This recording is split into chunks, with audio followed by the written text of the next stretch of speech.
दोस्तों जैसे ही गांव से फिर से एक नई लड़की गायब हो जाती है, उसका अपहरण हो जाता है। एसपी अर्जुन सिंह अपने दलबल को लेकर अब जंगल को घेरना शुरू कर लेते हैं। थोड़ी ही दूर जाते हैं, उन्हें एक लड़की का चीखने का और कराहने का आवाज सुनाई पड़ता है। जैसे ही एक सिपाही पंकज उस आवाज़ की दिशा में जाता है, वहाँ देखता है कि लड़की बंधी हुई है।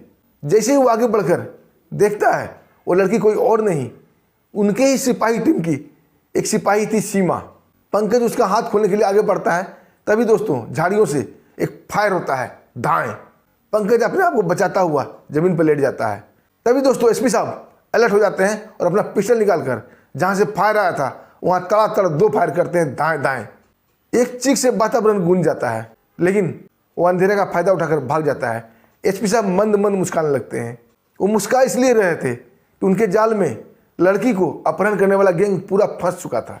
ये क्या था माजरा दोस्तों, आइए पूरी कहानी जानते हैं दोस्तों विस्तार से। कहानी शुरू करने से पहले दोस्तों आप लोगों को बहुत बहुत शुक्रिया, दिल से धन्यवाद। आप लोग हमारे वीडियो को काफ़ी मात्रा में लाइक करते हैं, चैनल को सब्सक्राइब करते हैं। दोस्तों अपना प्यार और आशीर्वाद ऐसे ही बनाए रखिएगा, हम आपके दोस्त, आपके भाई हैं। दोस्तों राजस्थान का एक इलाका गौरीसर, जो कि पाकिस्तान बॉर्डर से सटा हुआ था। गौरीसर के इलाके में एक घेगरा नामक गाँव है। छोटा सा गाँव था, महज 300 से 400 लोग वहाँ रहते थे। गाँव की एक साइड रेतों का अंबार, दूसरे साइड पाकिस्तान बॉर्डर और एक साइड में घना जंगल और चौथे साइड शहर जाने के लिए रोड बनी हुई थी। आबादी से बहुत दूर, शहर से बहुत दूर वो घाघरा गांव बसा हुआ था। गांव वाले अपने दिनचर्या में व्यस्त रहते थे और सुखी रहते थे। वहाँ एक छोटी सी घाघरा पुलिस चौकी भी थी। लेकिन दोस्तों गांव की इस खुशी में लगता था किसी की नज़र लग गई है।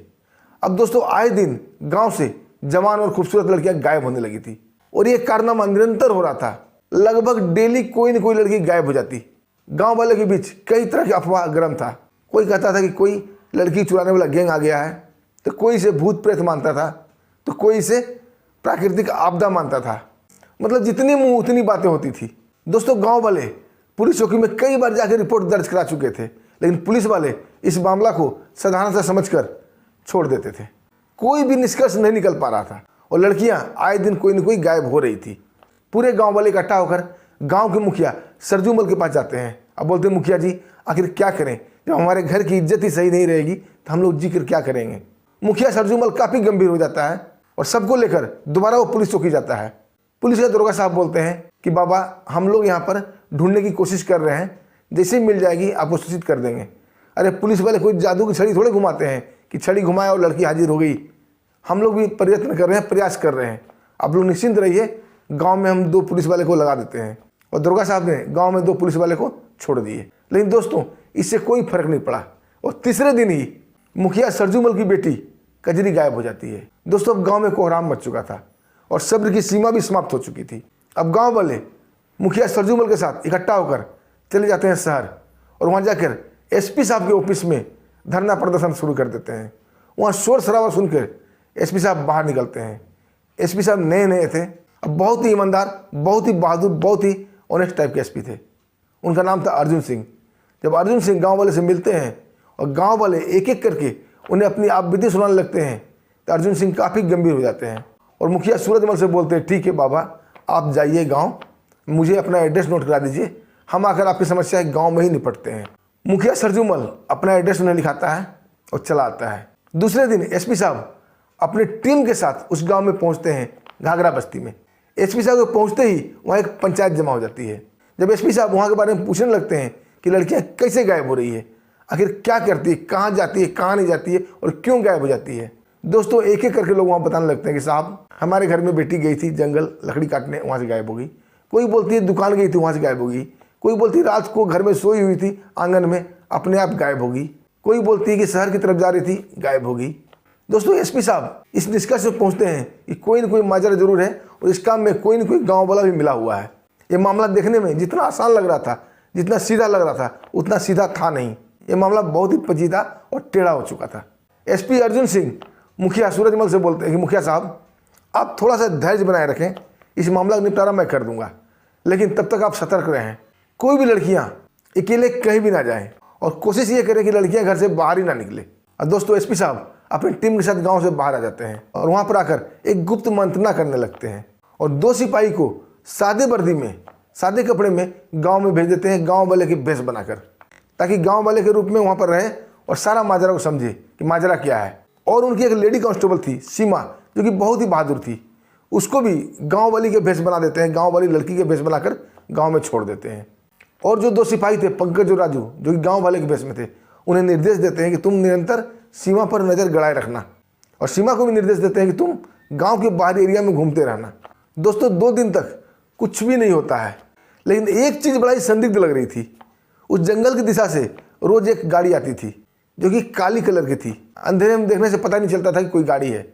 राजू और पंकज उस पर नज़र गड़ाए हुए थे, लेकिन वो गाड़ी इनको देखकर शायद सतर्क हो जाती थी और वापस जंगल की तरफ चली जाती थी। जब तीसरे दिन एसपी साहब आते हैं और राजू और पंकज से रिपोर्ट मांगते हैं, पंकज और राजू अपना रिपोर्ट देते हैं कि साहब एक गाड़ी यहाँ रोज आती है जंगल की तरफ से, लेकिन अभी तक कुछ नहीं किया उन्होंने। काली कलर की गाड़ी है, आती है, मुआयना करती है और निकल जाती है। जब एसपी साहब गाँव वाले से उस गाड़ी के बारे में पूछने लगते हैं तो कोई कुछ भी नहीं बोलता है। तभी गाँव के एक बुजुर्ग व्यक्ति जो कि चुपचाप बैठे हुए थे, जो सबसे ज़्यादा बुजुर्ग थे, एसपी साहब उसके पास जाते हैं, बोलते हैं बाबा आप शायद कुछ बोलना चाहते हैं।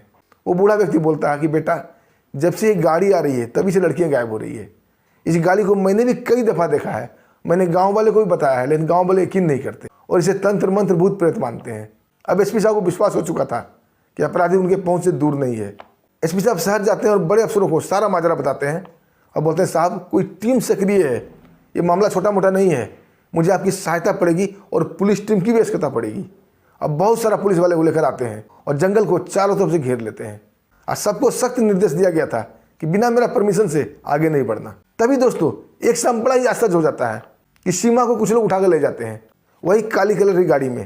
पंकज और राजू उसका पीछा करते हैं और वायरलेस सेट पर एसपी साहब को भी मैसेज देते हैं कि साहब ऐसी ऐसी बात हो गई है, सीमा को कुछ लोग उठाकर ले गए हैं। अब एसपी साहब अलर्ट हो जाते हैं और पूरी टीम भी अलर्ट हो जाती है। अब धीरे धीरे जंगल को घेर लिया जाता है और चारों तरफ से घेरा को तंग करने लगते हैं। राजू और पंकज के दिशा निर्देश में एसपी साहब अपनी गाड़ी से उस गाड़ी का पीछा करते हैं। तभी दोस्तों जंगल से एक कराती हुई आवाज़ आती है किसी लड़की की। ये चीख सुनकर एसपी साहब रुक जाते हैं और देखने लगते हैं। जहाँ से आवाज़ आ रही थी उधर पंकज और राजू को भेजते हैं। राजू और पंकज जैसे ही जाते हैं उस आवाज़ की दिशा में जहाँ से कराहने की आवाज़ आ रही थी, तभी देखकर वो चौंक जाते हैं। वो लड़की कोई और नहीं, वही उनकी पुलिस वाली सीमा थी। जैसे ही दोस्तों वो उसका हाथ खोलना चाहते थे, तब तक जंगल से एक फायर होता है दाएं करके। पंकज और राजू फुर्ती से जमीन पर लेट जाते हैं और अपने आप को बचा लेते हैं। तभी एसपी साहब सतर्क हो जाते हैं, अपना पिस्तौल निकालते हैं और आवाज़ जिधर से आई थी उधर तड़ातड़ 2 फायर करते हैं। दोस्तों जैसे ही 2 धमाका घुसता है दाएं दाएं का, उधर से एक चीख उजागर होती है और चीख इतनी जोरदार थी दोस्तों पूरा जंगल गूंज जाता है। अब एसपी साहब मंद मंद मुस्कुराने लगते हैं। वो समझ जाते हैं कि उनके जाल में ये पूरे अत्याई फंस चुके हैं। लड़की को जो अपहरण करने वाला गिरोह था वो अब पकड़ा जाएगा। और उस चीख की दिशा में सारे पुलिस वाले दौड़ते हैं, लेकिन वो चीखने वाला शख्स अंधेरे का फायदा उठाकर भाग जाता है। अब एसपी साहब अपनी गाड़ी लेकर उनका पीछा करने लगते हैं, लेकिन आगे जाकर गाड़ी का रास्ता बंद हो जाता है दोस्तों, क्योंकि पेड़ बड़े बड़े थे। अब एसपी साहब और पुलिस टीम पैदल ही पीछा करने लगते हैं, लेकिन उस व्यक्ति का पैर में गोली लगा था। जब वो खून का मुआयना करते हुए, खून का पीछा करते हुए पहुँचते हैं, वो व्यक्ति एक झुरमुट में सुस्ता रहा था और दर्द से करा रहा था।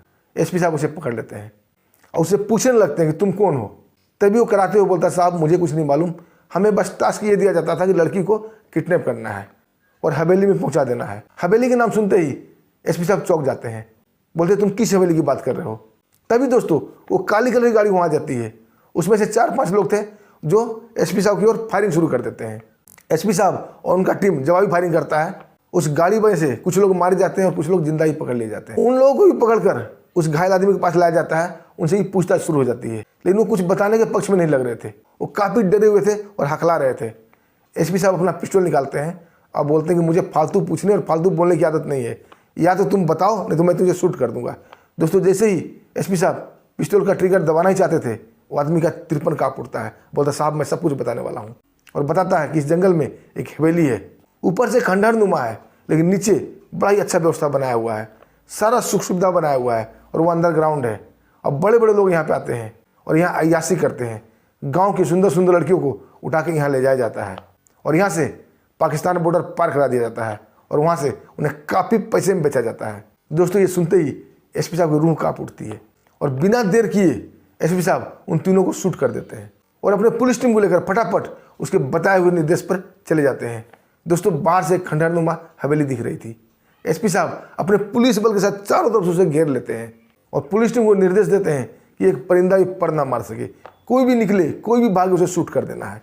और एसपी साहब स्पीकर पर अनाउंस करने लगते हैं कि चारों ओर से पुलिस ने इस हवेली को घेर लिया है, मुझे ये भी पता चल गया कि अंडरग्राउंड बना हुआ है, या तो तुम समर्पण कर दो या तुम मरने के लिए तैयार हो जाओ। और धीरे धीरे पुलिस बल उस हवेली में प्रवेश करना शुरू कर देते हैं। तभी दोस्तों उस हवेली के एक चोर दरवाजे से उसी गांव का एक शख्स जिसका नाम था बल्लू मीना, वो चोरी छिपे करके वहां से भाग रहा था। एसपी साहब को नजर उस पर पड़ जाती है और जैसे ही एसपी साहब उसे रुकने के लिए बोलते हैं, बल्लू मीना अपना पिस्टल निकालता है और एसपी साहब के ऊपर फायर कर देता है। लेकिन एसपी साहब पहले से अलर्ट थे, उसके फायर करने से पहले ही एसपी साहब फायर कर देते हैं और गोली बल्लू मीना के सीना को चीर देती है। एसपी साहब दौड़ को उसके पास पहुंचते हैं, बोलते तुम तो इसी गांव के शख्स हो और तुम भी ऐसा काम करते हो, अब तुम मरने वाले हो, अगर थोड़ा सा भी तुम्हारे अंदर इंसानियत है और तुम अपने आप को सही समझ रहे हो तो बताओ कि आखिर माजरा क्या है। बल्लू बताता है साहब बहुत बड़ा टीम है जो कि पाकिस्तान से आई हुई है और लड़कियों को सप्लाई करके यहाँ से पाकिस्तान ले जाती है और हम लोग को पैसे के लालच देकर उन्होंने अपना गुलाम बना रखा है और हम लोग छोटे छोटे गांव से लड़कियों को किडनैप करके इस हवेली में लाते हैं। इस हवेली के अंदर बहुत सारा रास्ता बना हुआ है और सारे ऐशो आराम का सामान यहाँ पर रखा हुआ है। अंदर बहुत लोग हैं, बहुत लड़कियाँ भी हैं। ये कह के बल्लू मर जाता है। अब एसपी साहब अपनी टीम के साथ जब अंडरग्राउंड घुसते हैं दोस्तों, बहुत ज़बरदस्त मुठभेड़ होता है और कुछ लोग मारे जाते हैं, कुछ लोग सरेंडर कर देते हैं। इसके बाद सारा तहखाना चेक किया जाता है, उसमें बहुत सारी लड़कियाँ मिलती है, सबको आज़ाद कराया जाता है दोस्तों। और जितने भी घायल लोग थे उन्हें निकाला जाता है और जितने भी मरे हुए लोग थे उन्हें भी निकाला जाता है। और एसपी साहब तुरंत अपने बड़े अधिकारी को बताते हैं कि यह बहुत बड़ा एक रैकेट पकड़ा गया है जो कि पाकिस्तान से कंट्रोल होता था। दोस्तों बड़े बड़े अधिकारी दल बल के साथ वहाँ पहुँचते हैं और सारी लड़कियों को आज़ाद करा दिया जाता है और सारी लड़कियों को लेकर गाँव में आ जाता है। जब गाँव वाले देखते हैं किसी की बेटी, किसी की बहन, किसी की पोती, किसी की नातिन, उसको देखकर काफ़ी खुश होते हैं। सब लोग दोस्तों खुशी से एसपी अर्जुन सिंह की जय जयकार करने लगते हैं। गांव की जितनी लड़कियां थी अपने अपने घर चली जाती है और कुछ लड़कियां बच जाती है। जब उनसे पूछा जाता है वो भी बताती है वो भी पड़ोस गांव की है। ये खबर सुर्खियों में हेडलाइन में छपा हुआ था। एसपी अर्जुन सिंह को 26 जनवरी में उन्हें मेडल भी दिया जाता है।